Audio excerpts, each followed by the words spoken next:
नमस्कार दोस्तों, टिकटॉक समेत 59 चीनी ऐप्स पर सरकार ने बैन लगा दिया है। लेकिन मेरा सवाल यह है, पबजी पर क्यों नहीं लगाया गया है? दरअसल ये बहुत ही ज़्यादा हिंसा को बढ़ावा देने वाला गेम है।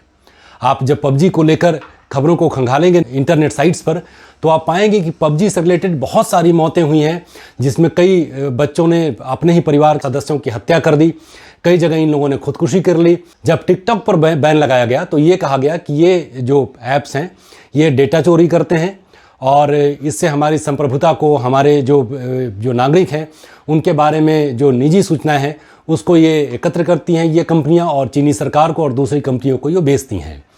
तो ये रही बात टिकटॉक पर बैन की।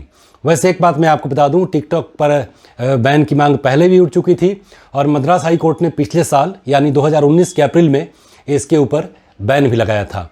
तब कोर्ट ने कहा था कि ये जो ऐप है ये अश्लीलता को बढ़ावा देता है और समाज में युवाओं के मन पर इसका बुरा प्रभाव पड़ता है। जब हम टिकटॉक को देखते हैं तो इस भावना को बल मिलता है कि ये कहीं ना कहीं अश्लीलता को भी बढ़ावा दे रहा था।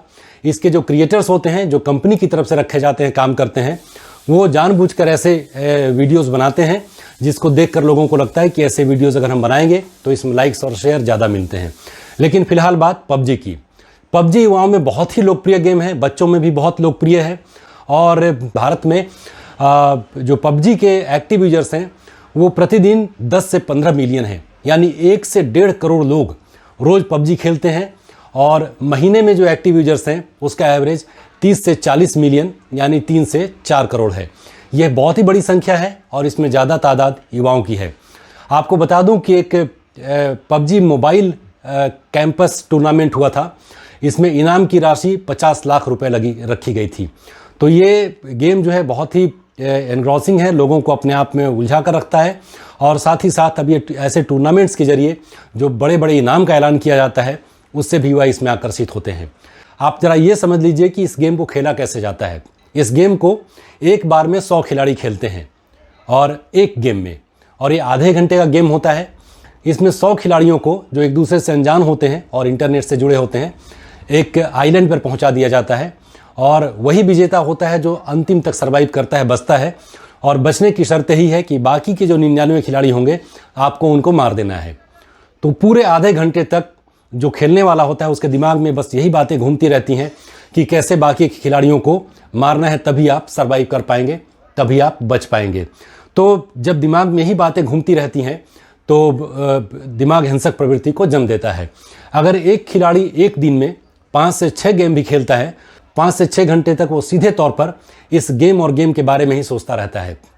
इसके साथ ही साथ आपको ये बता दूं कि गेम जब खत्म हो जाता है तो ये लोग YouTube पर जाकर जो बड़े खिलाड़ी हैं इस गेम के, उनके लाइव स्ट्रीमिंग को देखते हैं, उनके वीडियोस को देखते हैं और ये जानने की कोशिश करते हैं कि किस तरीके से इन लोगों ने इसमें कामयाबी पाई और कैसे ये लोग गेम को जीतते हैं। ऐसे ही 2 प्लेयर्स हैं, मॉर्टेल और डायनेमो। ये बहुत ही बड़े खिलाड़ी हैं भारत के और कई युवा तो इनको पैसे भी देना चाहते हैं कि पैसे लेकर ये उनको अपनी टीम में शामिल कर ले। तो आइए कुछ तथ्यों के सहारे मैं आपको बताता हूं कि लगातार पबजी गेम खेलने से युवाओं के मस्तिष्क पर क्या प्रभाव पड़ रहा है, उनके दिलो दिमाग पर क्या असर पड़ रहा है। जो सबसे पहला असर देखने को मिला है वो ये है कि इस गेम को खेलने वाले हिंसात्मक हो जाते हैं, उसमें हिंसात्मक प्रवृत्ति जन्म लेती है। जब आप इंटरनेट पर जाते हैं और खबरों को खंगालते हैं तो आप देखेंगे कि जो बच्चे लगातार इस गेम को खेल रहे थे वो बहुत ही ज़्यादा हिंसक प्रवृत्ति उनमें घर कर गई। एक वाक़या महरौली में हुआ था जहां एक बच्चा अपने स्कूल से बंक कर एक किराए के कमरे में जाता था और वहां अपने दोस्तों के साथ वो पबजी खेलता था। जब उसके परिवार को पता चला तो उन्होंने उसको मना किया और ये बात उसको अच्छी नहीं लगी और उसने अपने पिता और अपनी बहन की हत्या कर दी। गुजरात की राजकोट पुलिस ने युवाओं में बढ़ते हुए हिंसात्मक प्रवृत्ति को देखते हुए गूगल प्ले को एक खत भी लिखा था जिसमें गुजारिश की गई थी कि अपने प्ले स्टोर से वो इस ऐप को हटा लें। इसका दूसरा साइड इफेक्ट ये होता है कि ये बच्चों में एडिक्शन को जन्म देता है। मनोचिकित्सक बताते हैं कि पबजी का जो एडिक्शन है वो ड्रग एडिक्शन से भी ज़्यादा खतरनाक है और एक बार जो इसमें घुस जाता है उसके लिए निकलना बहुत ही मुश्किल होता है। तेलंगाना के जगतियाल से एक खबर मैं आपको बता दूं, जहां युवक लगातार 45 दिनों तक इस गेम को खेलता रहा। वो रोज़ 8 से 9 घंटे इस गेम को खेलता था और उसके बाद किसी बात से आहत होकर उसने खुदकुशी कर ली। इसका तीसरा साइड इफेक्ट होता है कि बच्चे समाज से कट जाते हैं। इस कोरोना के काल में जहां पहले ही लॉकडाउन की वजह से लोगों को घरों में सिमट कर रहना पड़ रहा है, बच्चों के पास भी बहुत ज़्यादा विकल्प नहीं है, वो वक्त कहाँ गुजारें, तो वो खेलने लगते हैं पबजी गेम। और पबजी पर जब लगातार वो रहेंगे तो जाहिर सी बात है कि अपने आसपास के लोगों से, अपने दोस्तों से वो कट जाते हैं। इसका चौथा साइड इफ़ेक्ट्स ये होता है कि बच्चों का स्वास्थ्य पर बहुत ही बुरा असर पड़ता है, बच्चों के मानसिक स्वास्थ्य पर भी इससे बहुत ही बुरा असर पड़ता है। चिकित्सक बताते हैं कि उनमें एंग्जाइटी का जन्म होता है। एक और साइड इफेक्ट ये होता है कि बच्चों की नींद की साइकिल खराब हो जाती है, यानी रात में जो एक तय समय पर बच्चे सोते हैं 9 बजे या 10 बजे, इस गेम की वजह से उनकी नींद, उनकी सोने की प्रक्रिया बिगड़ जाती है, वो बैलेंस बिगड़ जाता है। कई बार तो रात भर बच्चों को नींद नहीं आती है। कई पेरेंट्स का ये कहना है कि बच्चे जब बहुत ज़्यादा पबजी गेम खेलने लगते हैं तो पढ़ाई समेत दूसरे कामों के लिए उनके पास वक्त नहीं बचता है।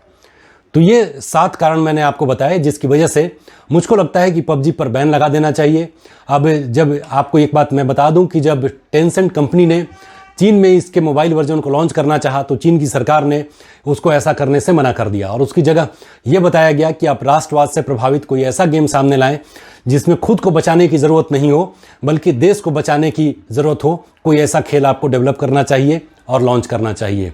चीन जैसी अवस्था हमारे यहाँ नहीं है, हमारी सोच भी अलग है, लेकिन ये ज़रूर है कि जब टिकटॉक जैसे ऐप्स पर प्रतिबंध लगाया गया सरकार की तरफ से तो उनका ये कहना था कि निजी जानकारियाँ हमारे देश के नागरिकों की ये ऐप चुरा रहे हैं और बाहर भेज रहे हैं।